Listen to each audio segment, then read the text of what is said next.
আসসালামু আলাইকুম মাননীয় প্রধানমন্ত্রী, আশা করি ভালো আছেন। আমি নুসরাত জাহান, ঢাকা সিদ্ধেশ্বরী কলেজের ডিগ্রি প্রথম বর্ষের ছাত্রী। মাননীয় প্রধানমন্ত্রী, আমি জুলাই কোটা আন্দোলনে অংশগ্রহণ করেছি। মাননীয় প্রধানমন্ত্রী, আমি আমার কলেজের বন্ধুদের সাথে আন্দোলনে গিয়েছিলাম। আমি প্রথমেই ক্ষমা চেয়ে নিব মাননীয় প্রধানমন্ত্রী, আমি জানি আমি ভুল করেছি, আর যে ভুল করেছি সেটা ক্ষমার যোগ্য না।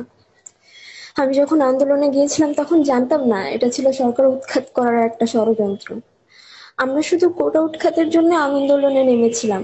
মাননীয় প্রধানমন্ত্রী, আমার কাছে মনে হয়েছিল কোটা প্রথা বাতিল হোক, মেধায় মূল্যায়ন হোক সব চাকরি, কিন্তু মাননীয় প্রধানমন্ত্রী, এটা বুঝতে পারলাম 5ই আগস্টের পর যে আপনি থাকতেই আমাদের দেশ শান্তিতে ছিল, আমরা নিরাপদ ছিলাম, শান্তিতে বসবাস করতে পারি। আপনি যাওয়ার পরেই আমাদের দেশে শুরু হয়ে গেল চুরি, ডাকাতি, ছিনতাই, ধর্ষণ। একের পর এক ধর্ষণ হয়ে আসছে, এখন আমরা নিজেদের নিরাপদ মনে করছি না মাননীয় প্রধানমন্ত্রী।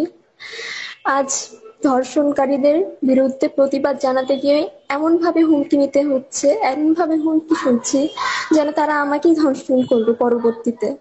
নিজেকে একদমই নিরাপদ মনে করছি না মাননীয় প্রধানমন্ত্রী। আপনি চলে যাওয়ার পরই দেশে শুরু হয়ে গেছে অশান্তি। একমাত্র ছোট বাচ্চাগুলো, তারাও ছাড় পায়নি, তাদেরও ধর্ষিত হতে হয়েছে। এমন দেশ তো আমরা চাইনি, এই জন্য তো আমরা আন্দোলন করিনি।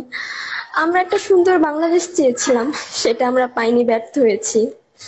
জানি এসবের পিছনে আমাদেরই দোষ, আমরাই আন্দোলন করে দেশটাকে এই অবস্থায় নিয়ে এসেছি, এর জন্য আমি ক্ষমা চেয়েছি মাননীয় প্রধানমন্ত্রী। আমরা এখনো অনেক ঝুঁকিতে আছি, আমরা বুঝতে পেরেছি আমরা ভুল করেছি, আমাদের এখন কোনো নিরাপত্তা নেই।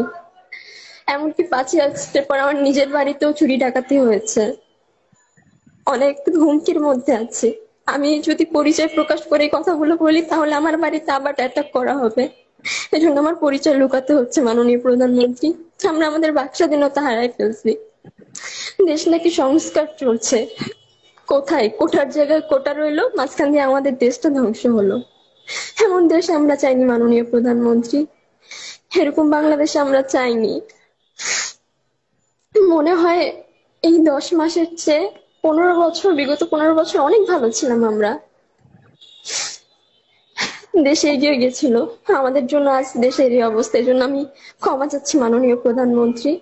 আমি চাই মাননীয় প্রধানমন্ত্রী আপনি ফিরে আসেন, আপনি ছাড়া আমাদের কেউ নিরাপত্তা দিতে পারবে না, আমাদের কোনো নিরাপত্তা নেই, আমাদের নারী শিশুদের কোনো নিরাপত্তা নেই মাননীয় প্রধানমন্ত্রী। আপনার উসিলায় আল্লাহ আমাদের নিরাপত্তা দিয়েছিল, আমরা ভালো ছিলাম, আমরা এখন ভালো নেই। আমি চাই মাননীয় প্রধানমন্ত্রী আপনি ফিরে আসেন, আমাদেরকে উদ্ধার করেন এই অশান্তি থেকে। মাননীয় প্রধানমন্ত্রী, আমি আবারও ক্ষমা চাইছি আমার ভুলের জন্য, আপনি ফিরে আসেন। আমাদের একটাই অনুরোধ, আমাদের সবার একটাই অনুরোধ, আমরা আবার আপনাকে দেখতে চাই মাননীয় প্রধানমন্ত্রী, আপনি ফিরে আসুন। আমরা একদমই নিরাপদ নেই। তুমি আমি জানি তোমরা ভুল পথে গেছো। একটা মিথ্যা অপবাদ ছড়িয়ে মিথ্যে করে সমস্ত মানুষকে বিভ্রান্ত করা হয়েছিল, সেটা আমি বুঝতে পারি। কারণ আমি তো আমার সব হারিয়েছি, সব হারিয়েও কিন্তু নিজের জীবনটা দিয়ে আমি দিন রাত পরিশ্রম করে দেশটাকে উন্নতি করি। মানুষের চেষ্টা নয়, যে মানুষগুলোকে আমি একটু সুন্দর জীবন দিতে চেয়েছিলাম। তো আমি আছি, তোমাদের মাঝে আছি। ধৈর্য ধরো। মাননীয় প্রধানমন্ত্রী, আমরা চাই আপনি আবার দেশে ফিরে আসুন, আমাদের নিরাপত্তার বড় প্রয়োজন, আমরা নিজেদেরকে নিরাপদ মনে করছি না মাননীয় প্রধানমন্ত্রী।